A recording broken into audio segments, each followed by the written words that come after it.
Labas vakaras, mėly lietuviško futbolo aistruoliai, su jumis Top Sport 1 lyga, 10-asis turas ir paskutinės rungtynės šiandien. Susiduria su tokiu reiškiniu kaip čia, smūgis link vartų, laimėjo oro dvikovą, mušti įvarčius per visą čempionatą 9 turus, kurie prabėgo. Na, čia gal po šio epizodo, kokią gerą progą čia.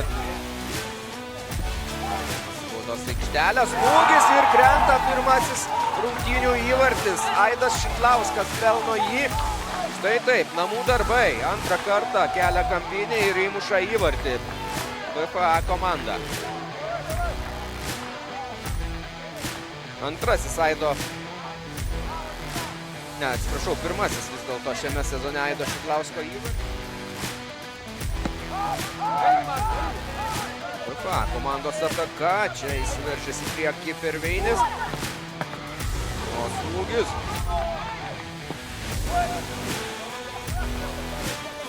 Pavyksta prakišti kamuolį, smūgis ir čia jau tik tai Bruno Mestrovičiaus čempionatų.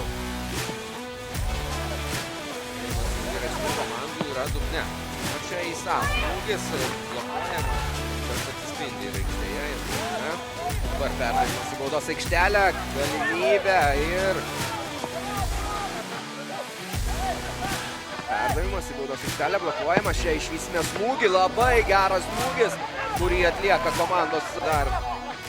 Tas menkas šansas, kuriuo gali bandyti pasinaudoti B1 komanda, siekdama išplėšti taškus, bet dabar veiksmas kitoje aikštės pusėje ir antrąjį rungtynę įvartį muša BFA komanda, 23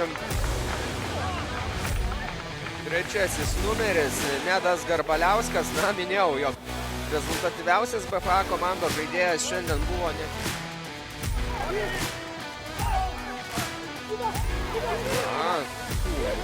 Stengės išlaikė kamuolį ir smūgis ir 9-asis numeris Martinas Perveinis antrose rungtynėse paeiliui pelno įvartį. Ir dabar jau galime konstatuoti, jog tikrai B1 komanda pralaimėjo ir pralaimėjo rungtynes pačioje rungtynių pabaigoje, praleidusi 2 įvarčius. Taip, jie ir prieš tai pralaiminėjo, bet rezultatas buvo tik.